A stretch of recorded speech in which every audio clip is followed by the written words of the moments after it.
Something we've all been taught about success is being called out today, and I 100% agree with it. Your success is on the other side of your comfort zone. Your success is determined by your ability to tolerate discomfort. Great things never came from comfort zones. Your comfort zone is a great place, but nothing ever grows there. There are hundreds more of these quotes, plus thousands of articles and videos, all touting the same belief that staying in your comfort zone is bad. Staying in your comfort zone will keep you stuck, will keep you broke, will keep you from having anything you could possibly want in your life.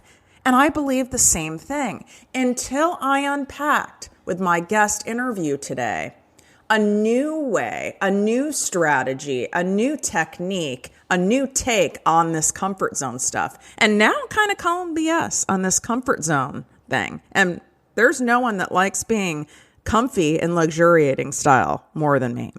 Kristen Butler is the founder of the mega popular lifestyle brand Power of Positivity.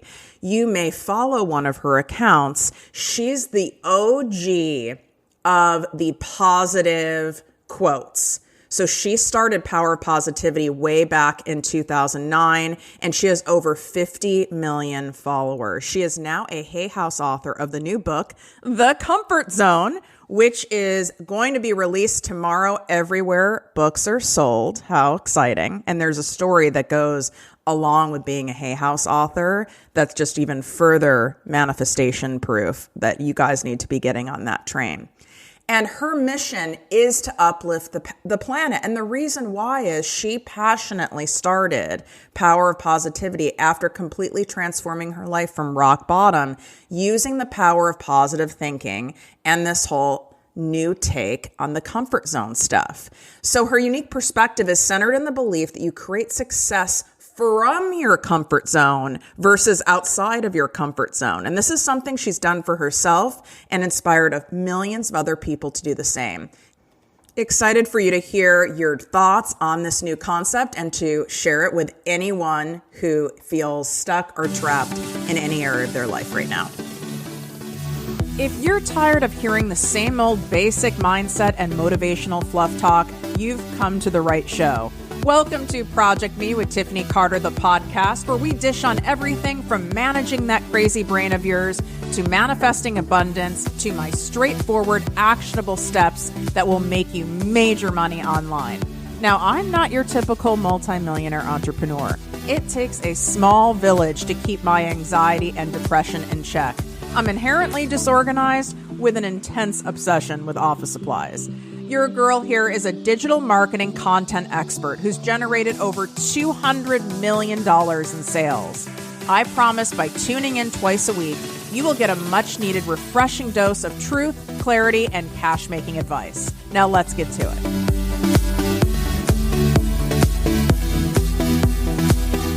And before we dive into this riveting episode, we have an important word from our sponsors. There's a spring mega bonus sale for the Posse business coaching membership. If you're spending hours creating content and getting very few buyers, you have a hole in your marketing that can't be fixed by figuring it out or posting more or doing more. You need these 4 things to get your content making cash around the clock. You need to learn my famous emotional-based sales techniques, what to post to have people be eager and excited to buy from you now, the 3 types of videos that will grow your audience and make major cash, and how to use your content to weed out people who are filled with excuses and get those people who are like, hell yes, I'm in it. I want to learn. I want to buy. I want to sign up. I want to join. I want to do all the things. This is exactly what I teach you inside my ProjectME Posse business coaching membership. And right now we have a spring mega bonus sale, which is very cool because this is the only way that you can get my content creation made easy course bundle. So this is where you get a behind the scenes training. I'll walk you through my exact content planning and posting process. You get my exclusive content planner with worksheets to help you plan out your content with ease. And you get my fill in the blank templates. So you don't have to guess how to properly create an Instagram post, a Facebook post, how to write that caption. Think like Mad Libs, but for your captions. So it actually feels fun and easy, whether it's you doing it, a VA, or someone on on your team. The posse is only $3.33 a day. It's month to month. You can cancel at any time. Yes, if you join for a year, you do save money, and either option is there for you. All you have to do is swipe up. The link is right there in the show notes, or you go to projectmewithtiffany.com/ProjectMe Posse, projectmewithtiffany.com/ProjectMe Posse. And again, this is Spring Mega Bonus Sale, so it is only available for a very limited time. Join now, get your content generating cash without losing your mind. And thank you for listening to this message from your sponsor. What up, my people, my posse, my fellow crazies? It's your host, Tiffany Carter, and this is the show that is going to help you grow your brain, your business, your bank account, your relationships, and everything in between. We're going to flip a very programmed mentality over on its side today. And that's something that I guarantee, I would even say 100% of you listening have been taught things about comfort zone, right? Like no pain, no gain. And if you really want to grow in life and be successful, you've got to be uncomfortable, be outside your comfort zone. And the guest I brought on today has made an entire empire off of the opposite, off of expanding your comfort zone. And it's a very interesting take on something. And I love picking apart things that we start believing are true just because we've been taught them, maybe by multi-generations, maybe by a school system, maybe by the media. And at a certain point, we stop questioning them because it's just how it is. Well, that doesn't mean it has to be that way. And quite frankly, by following suit to a lot of these things that we've been taught and expectations we've been taught, and oh, that's just how it is, it almost killed me. And my guest today also hit a rock bottom from some of these things. So we have on Kristen Butler. She is the CEO behind Power of Positivity. She also has a new book out, The Comfort Zone, which we will link in the show notes. Let's jump right into this, sis. First of all, what went down? Something had to happen for you to have such a passion for this whole positivity movement, this comfort zone movement. It's not like your life was all rosy and you just decided to do this. No, it definitely was not all rosy.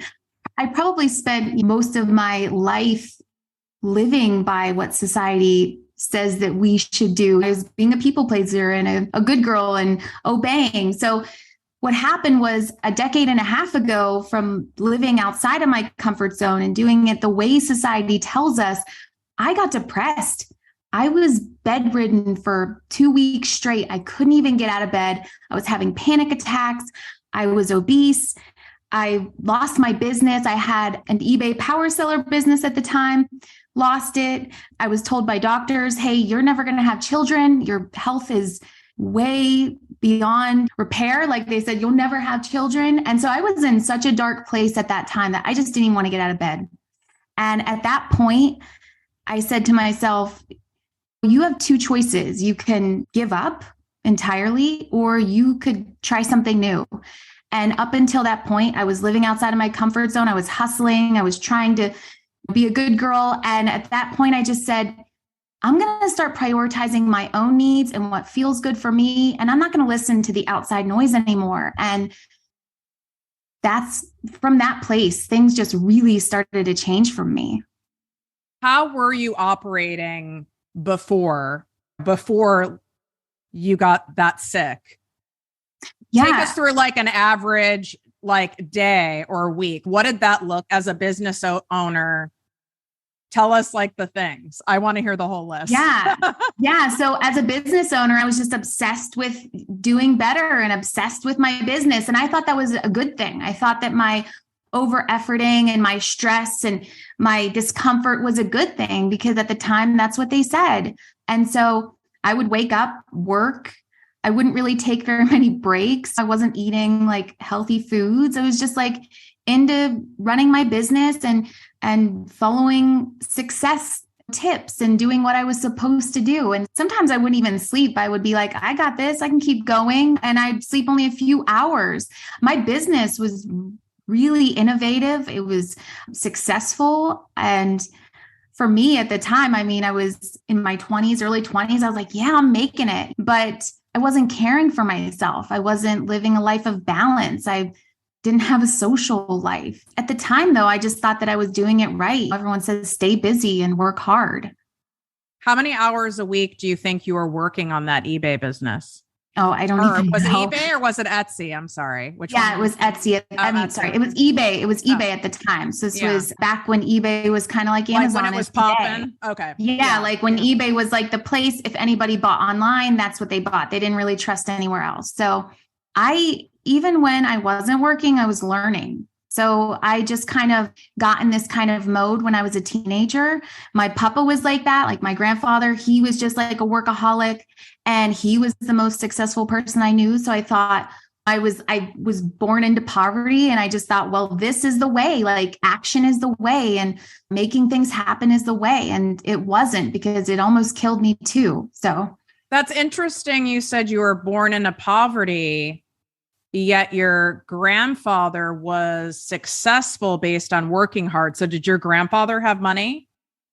He did, because he was a Marine. Then he went to college and he had a business degree, but he just was going after the American dream. He was just trying to support his family. And I was kind of birthed from a teen mother. So it was kind of like that type of situation. So when you were watching him and he would be like, he would verbally, it sounds like, say to you, you've got to work hard, if you want this, but he was also modeling it. Like his words and actions he worked his butt off. Like you were modeling what he taught you, right?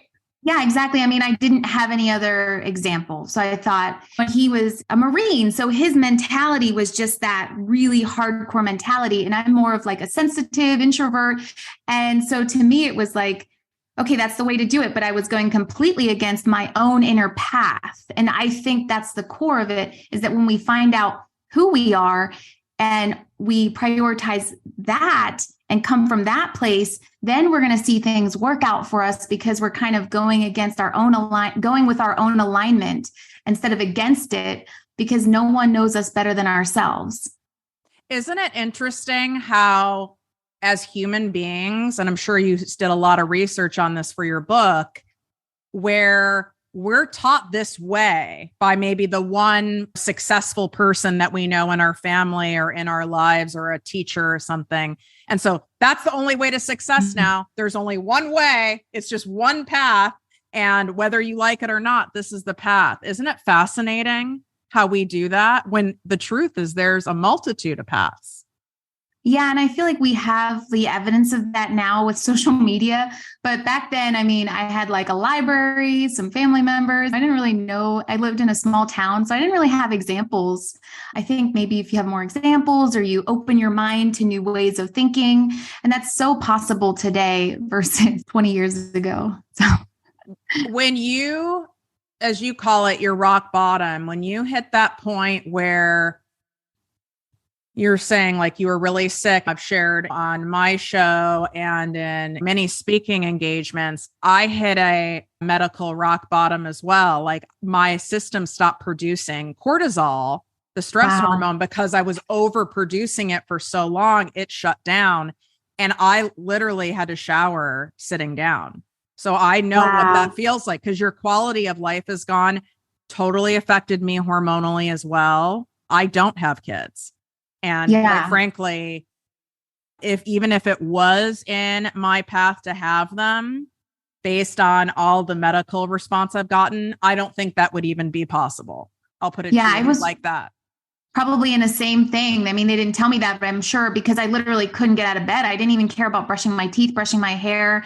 I didn't want to go to the store. So, I mean, probably physically I couldn't, because it felt like that. It was the same feeling. Maybe both of our experiences put us we had different experiences that put us there, but that same feeling of just wanting to give up really, because you just physically, mentally just exhausted yourself. At what point did you have the shift where you're like, okay, I'm going to go about everything differently. I'm willing to, as I call it, install a completely different operating system. Was there a moment? Was there a week? Did it happen over a period of time? What did that look like? Yeah, I think there was a few things, but firstly, I had called my husband in and told him that I think I want to give up. And so he actually called in on me and I actually got admitted to the hospital. And from that place, they were like, they wouldn't let me go unless I said I would go to a therapist. And so I was like so scared and I had no idea what was going to happen, but I went. And she basically said to me, you're not being yourself. Like when you tell me about your story, you're really this happy, positive person, but you're not being that person. You're being this other way, which was basically my grandfather.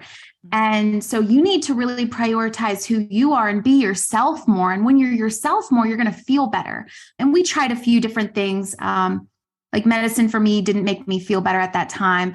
I would say that was pivotal, but then also just beginning to prioritize my own needs. I was not taking care of myself. It was like an obsession to just get out of poverty and bad places. I just thought that was like my way. Was that rooted in that? Because we don't get fixated on something, right? Even though the walls are all falling down around us. There's fear rooted in there, right? There was a fear of, was it fear of being destitute? Was it fear of being poor? Fear of having nothing? What do you think that fear was rooted in that made you just so, fixated? Yeah, I think it was two things really. When I was younger, I had really big dreams inside and people would say to me, what are you they would look at me like I was crazy. Look at your situation and your circumstances. You're not going to come out of that. I struggled in school. I was poor. There was just so many elements of me that when I would tell people about these big dreams that I had, it just seemed so unrealistic. So I think on one hand, I was born just with this enthusiasm and these big dreams. And then on the other hand, I watched my mother struggle raising 4 children and being in poverty, being on welfare. And I was like, okay, so the way to get out of this is through action and the fear of being in that situation, because she was just always stressed, always unhappy.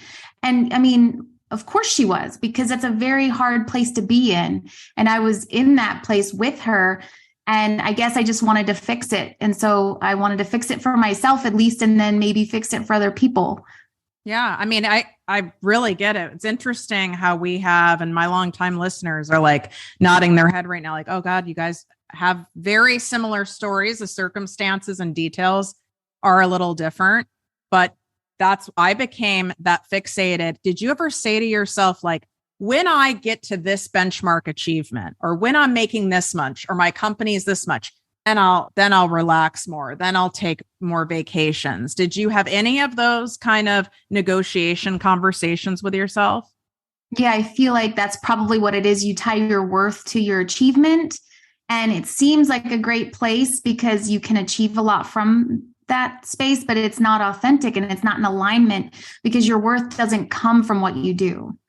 Yeah, it's depending on something external to validate us, but then that's always moving and it's dangerous. Yeah. Because you need more of it and more of it and more of it, and you're not in control of it. Exactly. So many of your audience and my audience, just people in general, we get into that comparison trap.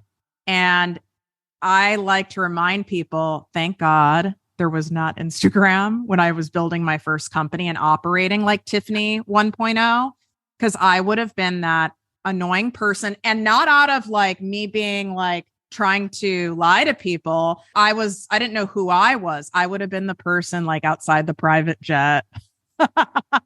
You know what I mean? Taking the picture, flying private. Because on the outside, my life looked very sexy and luxurious. That's amazing. So wow. How did your life look on the outside? I'm sure you had people, because you were so young, having a business on eBay. I'm sure you were making a lot of money. Did you get a lot of accolades from people like, God, I admire you. That's so impressive. Did you have a lot of stuff like that? I understand that mentality, but I think at the time I was working so much, to be honest, that I didn't really have much of a social life or connections. I had dropped out of college because of panic attacks. And I was like, oh, wow, I can't fail. Like I've got to do something. And so I think I just worked, but I understand what you're saying about like looking good on the outside, but not feeling good on the inside, for sure. That's where I'm getting at. Yeah.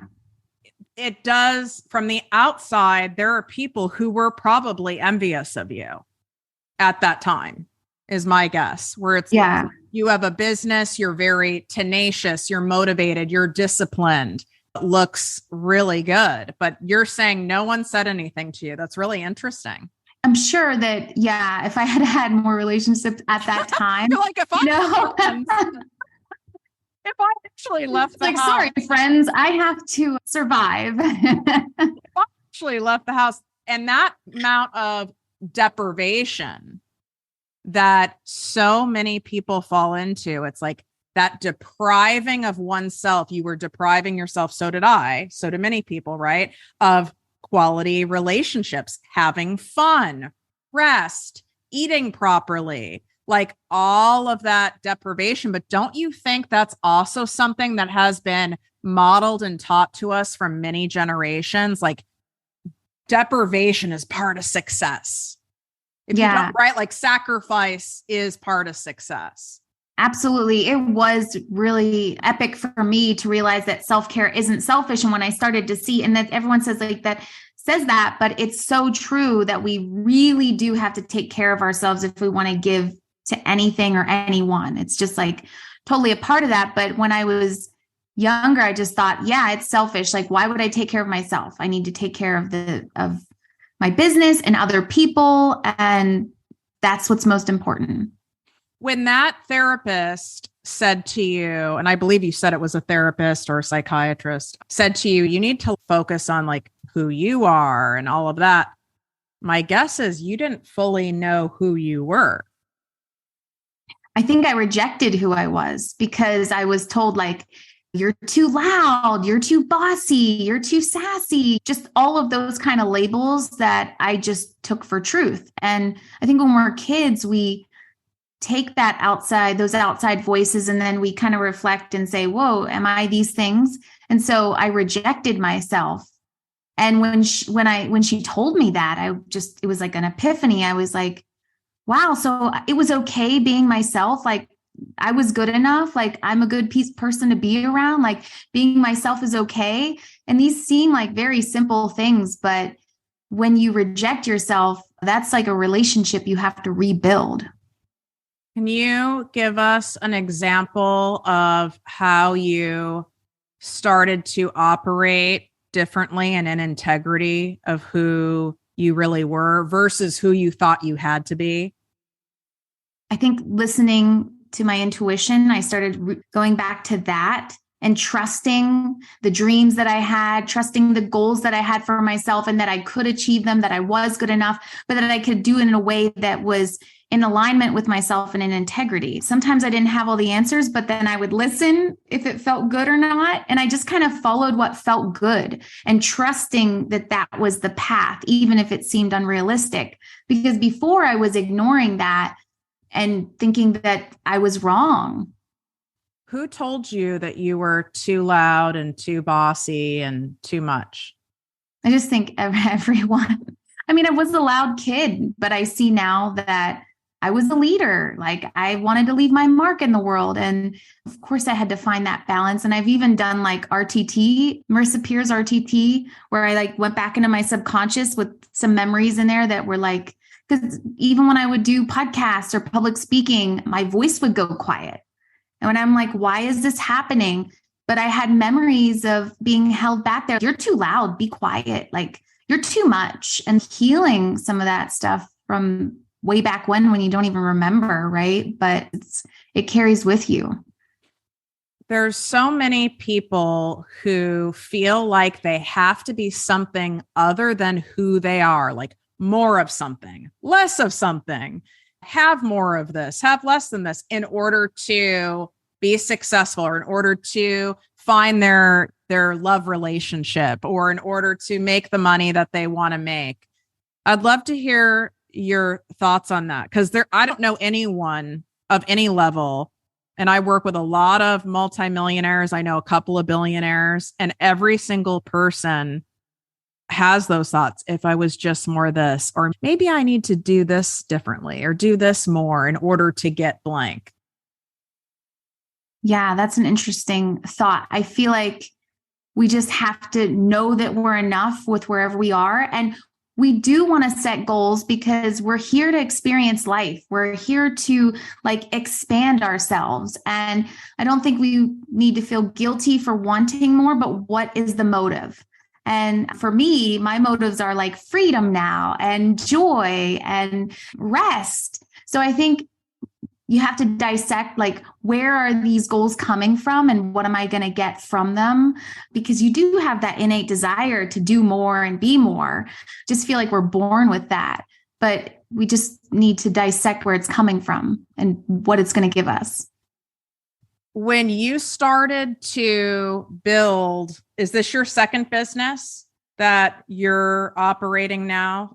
The power. Just like an entrepreneur, like a freelancer. Like, I feel like I've just always been trying to like be the black sheep, like doing her own thing, kind of. This is your like 77th business, basically. Yeah, I don't know. Like, I tried like all kinds of things, MLM, all kinds of things. But we've had Pop now 14 years, and I've done that in the flow and without hustling and staying true to myself and things like that. I was wondering if this was your second business, but where I was going with this is, how did you get over that hump, so to speak, which is really feels like the highest mountain peak on the planet, of being able to pay for yourself and pay your bills and sustain your life while building a business and growing a business that's based on honoring yourself first and operating totally different than you've operated before?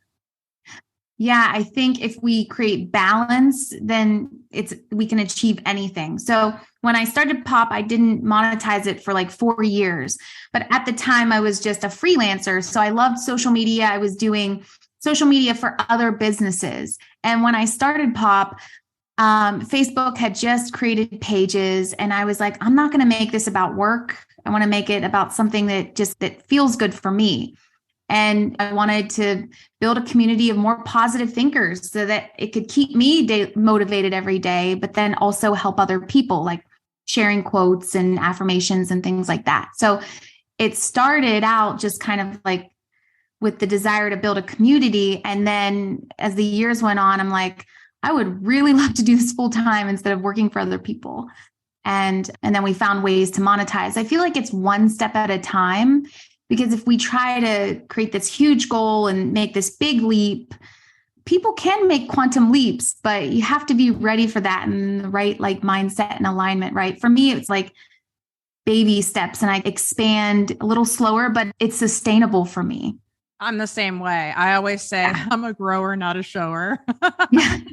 I like that. And because when you're really, if I was building this brand and business out of the old Tiffany 1.0 operating system, it would, instead of it being like 1.5, 2 million a year, it'd be for sure 10 million a year. But at what cost? Yeah, exactly. That cost that cost isn't worth it, because like you said, it's not sustainable.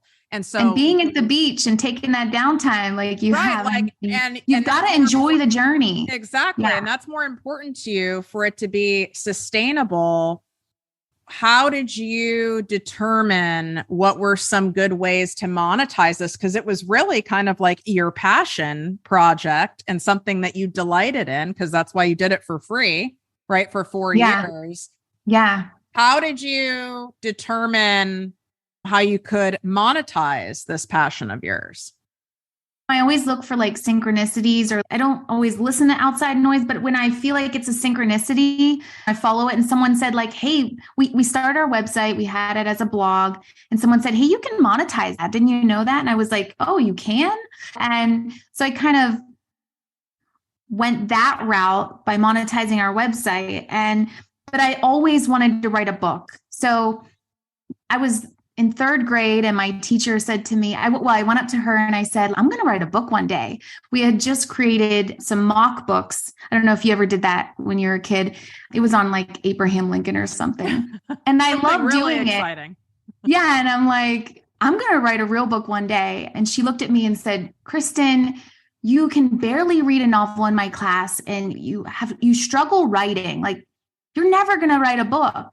And I remember thinking like, wow, that's really harsh, because I felt so good inside.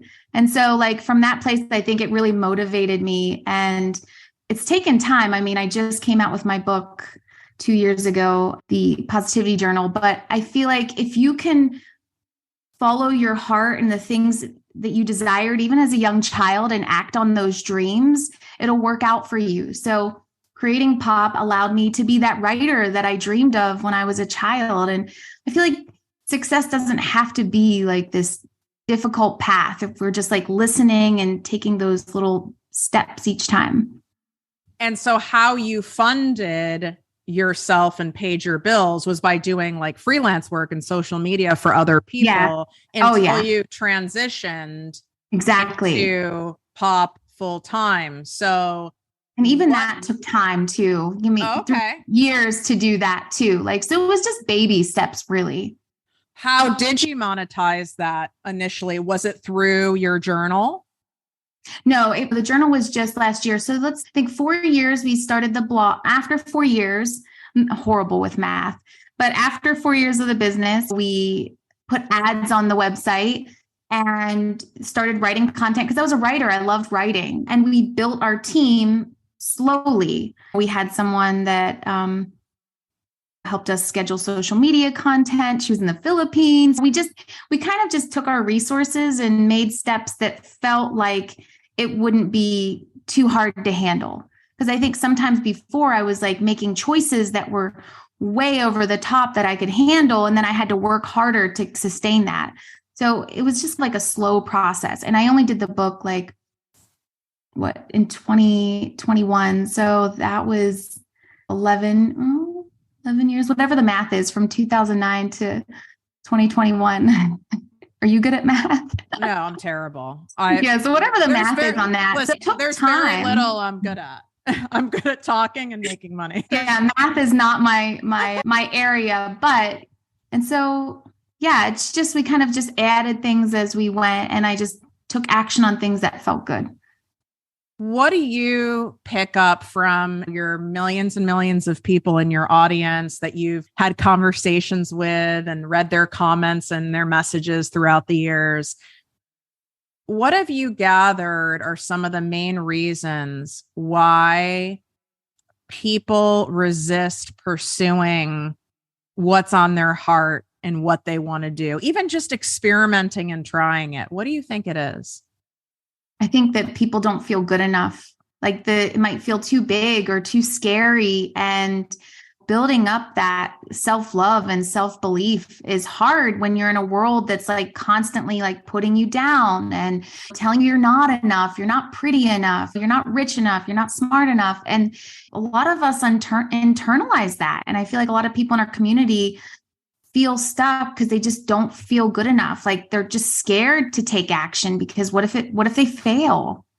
And what do you have to say to that? What if I fail? Yeah, I mean, I've failed a lot in my life, and it wasn't until I just started prioritizing what felt good inside and coming from that place. I think there's like a path for all of us.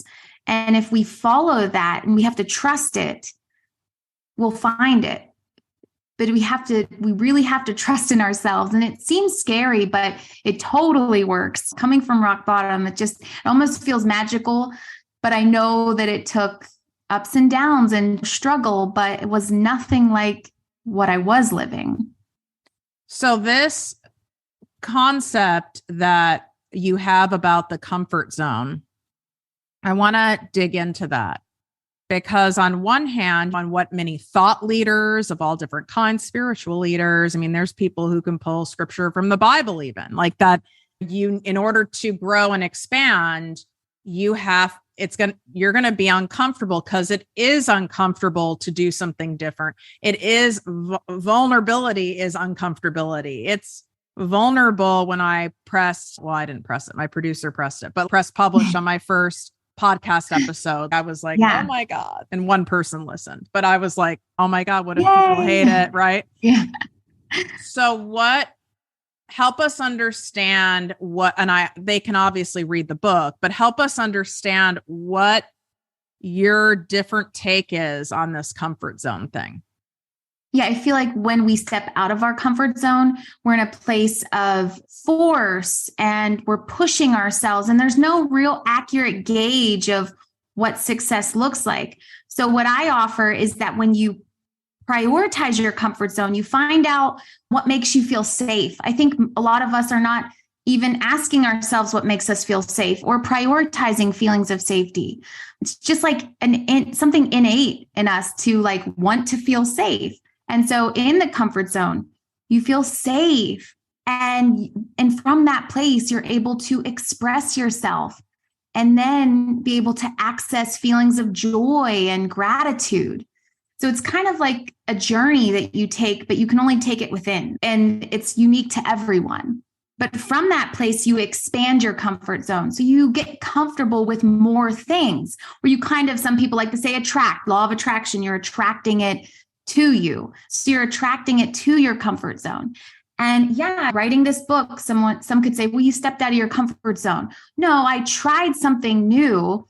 And so I really kind of expanded my knowledge, my skills, and I hired mentors to help me. I asked friends and family. And so I feel like when you come from a perspective like that and you grow from that place, it's a healthier way than stepping out of your comfort zone, forcing and pushing. And it's just a mindset shift. But it makes such a difference when you have that mindset shift and you can live a more balanced life.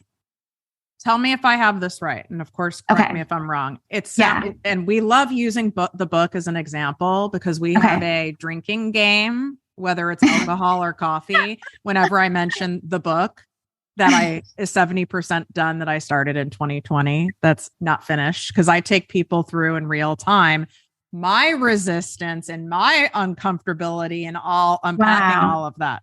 So I don't think it's by any random chance that you used your book as an example. So you were already a writer and a proven great writer because you had built up millions of people and lots of traffic to your website and your Facebook group and these various channels, right? From your writing. So you had the external validation and you did your internal work and you really worked on that skill set and you obviously knew it was working. Yes, right? But my guess is when you went to go to write a book, I call it a bookie book, like an official book. Yeah. That there is uncomfortability in that, right? And you expanded your comfort zone through doing all these blog articles, through all of your posts, and then you set yourself up to have the support so you felt safe. Like you said, you hired mentors and like enlisted people you trusted in your life to have the support. So it's not that you weren't nervous or uncomfortable to write the book. It's that you've set yourself up to feel safe in the discomfort. Is that what you're saying? Yeah, I feel like getting comfortable with uncomfortable feelings. And so it doesn't feel so uncomfortable because you're like, this is the next step. It's like going for a walk, like you're going to take it one step at a time. And when we don't come from that place of resistance, like you were saying, like it just makes the experience so much different. So my journal was actually Amazon KDP. So I took that leap first to even just kind of acclimate myself to the book industry. And then the comfort zone is through Hay House. So when we take it step by step, it doesn't feel as challenging. Even my husband, he is a runner and he doesn't just run 10 miles in a day. If he sets himself a goal, he'll pace himself in a healthy way. And so I think you can do hard things from your comfort zone because you build that skill in whatever it is. And in the book, I talk about it, I call it acclimation. You acclimate yourself to different environments or into different skill sets. So for someone who is wanting to make their passion their full-time thing like you did, but they're still at a corporate job or freelancing, but they have this other thing over here and it might not be even built up yet. They might not have started it. They might be kind of toe dipping on it. But what they really want is over on this side. What they're currently living is what they're settling for. What are some actionable like suggestions you have on them being able to like expand that comfort zone to go over here? Because I see what you're saying. It's a big, sounds very scary. Go from what you know over here, the familiar, throw it all away and go over here. Our nervous systems are like, like that's not happening. So what are, using that example, as so many listeners are in that scenario, what would you say are some maybe suggestions or ideas to kind of have them expand, kind of like what you did with the self-published journal you did, right? Yeah. You didn't just toe dip, you actually like went in the water and then you went in the water more. Exactly. I think if we can find ways to bridge it, so everyone's in different places, but from where you are to where you want to be, how can you bridge that? And, it's different for everyone, but taking those small steps really gets you to where you want to go. And like for me, I had a lot of freelancers. And while I did love what I was doing, I wanted to do my own thing and build my own company. And so it was like, okay, I'm making a little more. Maybe I'll spend more time on power positivity and say goodbye to a client. And so I said goodbye to clients one by one. I didn't just say goodbye to all the clients. The old Kristen may have said goodbye to all the clients and just jumped in and had full faith. And maybe some people can do that. But I advise that when you take these steps of, okay, one client at a time or one step at a time, it just makes such a difference because it builds your internal confidence, and our confidence is everything when we're pursuing something new. How do you handle it when you hit a massive pothole because there's no way that you didn't, and you're already expanding yourself and it's already like, let's call it comfortably uncomfortable. So you're already there and you hit a major roadblock or you hit a major pitfall. I mean, because it stings, it sucks. And I would never tell anyone otherwise. It sucks when that happens, especially when you get like 3 or 4 in a row. Is there a time that you can think of, even if it was recently, where you had one of those like seasons in life and business where you had a few things in a row and you were getting knocked around, and how you handled that? Yeah, totally. Doing anything in life has ebbs and flows. And I think I have to remind myself of that we live in a world of duality, dark and light, there's ebbs and flows. And when you have a downtime, just trusting that it's going to get better is huge. Like for me, knowing, wow, this doesn't feel good. I don't know how this happened. Sometimes I'll internalize it to see how I can prevent it, but sitting with that and knowing it's going to get better. A lot of times I'll take extra time for self-care and I won't feel shame for the rest, or I won't feel shame for stopping. For example, on the 19th, so it's the 4th, so 2 weeks ago, I hurt my back. And so back pain to me is like one of my things. Like I had a back injury a couple of decades ago. And so once in a while, my low back will go. And I was in pretty high amount of pain. And so I'm like, I have this book launch. What am I going to do? The old Kristen would just like keep going. But for the first few days, I prioritized rest.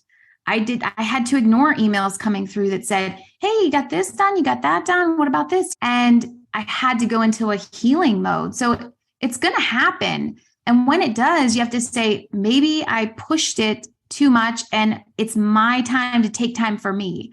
And as I went on, I started taking more podcasts one at a time or emails just a few at a time.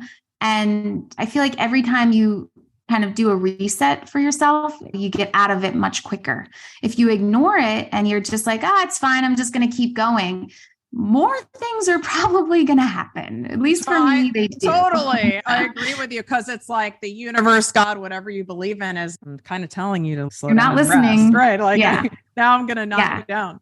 When you're in that period, and I know it's probably been a long time for you since you have a very established community, but when you're getting no external validation, no one's reading your blog, no one's liking or commenting on your posts, no one's buying the journal, no one's giving you a review on your book, it's really not fun. No matter how much work you do on yourself, our egos don't like it. It's not fun. And when it keeps happening, it can start feeling very discouraging, and it can knock people off course completely.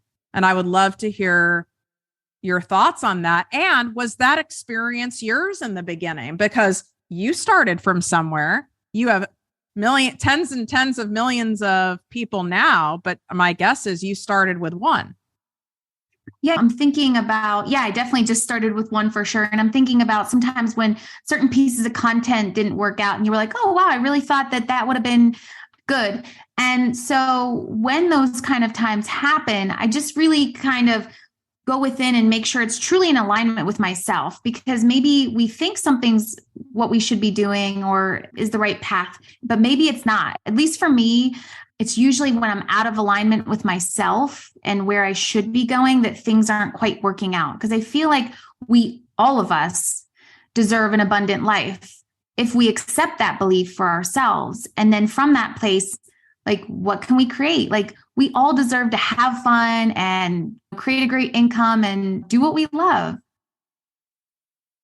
Yeah, but it still sucks when you're pouring your heart out and you really care and you feel like you're putting out great content, you're putting out great courses, you're putting out whatever it is, great products, and you have a week go by, 2 weeks go by, a month go by, and it's like kind of crickety out there.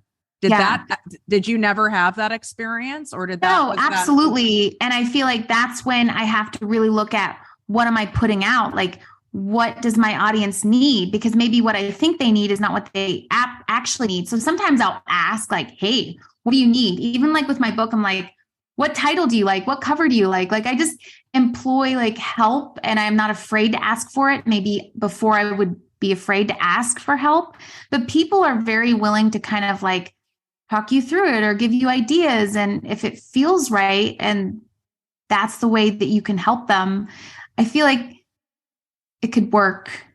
It sounds like what you're saying is, if something isn't working and it's not been like one day or like a hot minute, okay? Because that's just going to happen. Yeah, totally. That you're saying it's time to really tune in, because maybe you've slipped out of alignment with yourself, or you're off alignment with even your audience. Yeah, totally. Yeah, even the audience. I love that. You're right. That's a perfect way of saying it, with yourself or even your audience, who you're trying to serve, and then kind of really regrouping and deciding what do they need, because times change. Even year by year, I can't even believe how much things are changing. Like, wow, and people's needs and their attention spans and all of it, right? So content has to constantly be changing. What do you think the reason is of why your community, Power of Positivity, and you guys, it's Power of Positivity on Instagram, on Facebook, on all the things, and I'll have that in the show notes as well. Why do you think that's such a wild success? Why do you think so many people resonate? Because there's a lot of people talking about some similar subject matter that you share in your content. What do you think it is about this community, this movement you've created? there's a lot of negativity in the world. And I don't try to come from a toxic positivity stance. I think feeling our emotions is important, but moving through your emotions and getting to a place where that you want to feel. I think that truly, to answer your question, our consistency in years of showing up every single day just really tells people like, hey, I'm here for you. I get you. Either it's to resonate with where you are or to pick you up. I try to make a mix of both because it's important to be seen, but then it's also important to be motivated once in a while and be picked up. So I think there's a combination of things, but that's just really important. When you show up every day, like there's people watching and they know that, hey, you're here every day, and it feels good. It does feel good. It feels like you're not in it alone. Yes, exactly. This life and entrepreneurship and all that, it can feel very lonely, like you're on an island all by yourself. And that's what I love so much about what you do. So for your book, who needs to like get this immediately? Like where you're like, no, this is perfect for you. Like you have to read it. Who is this person?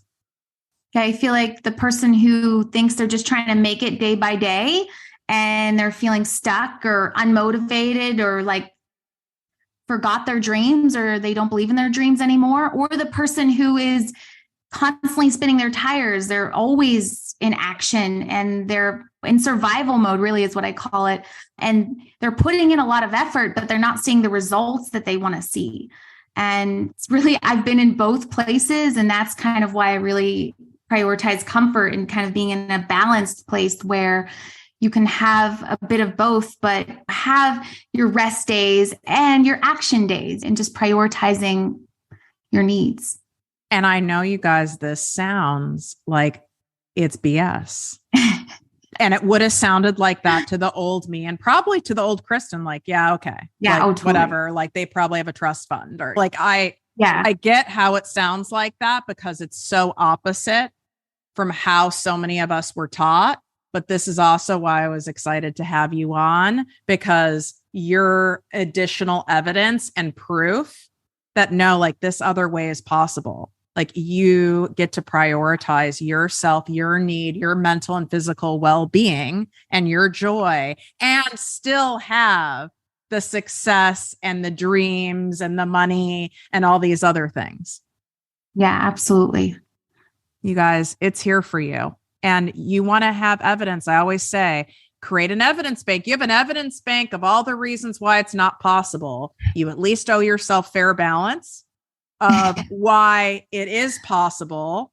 And you can have evidence on your damn shelf by getting the book, The Comfort Zone. And that's going to be right in the show notes. You can also go to Positive Kristen. That's her personal brand page, or go to Power of Positivity, and all the arrows lead to the book. And she also has a quiz, I see. And we all know how we feel about taking quizzes at 11 o'clock at night. It's like, I know what Disney princess I am now. Oh my gosh, totally. That's too funny. We can't help ourselves. Thank you so much for coming on and sharing your light and your intimate story with us. I appreciate you. Oh, thank you so much, Tiffany. It's been a pleasure. I appreciate you. If you enjoyed this podcast, please write a 5-star review on iTunes. Not only will this make me super happy, but it will allow more listeners to find our special show. Simply help me help others.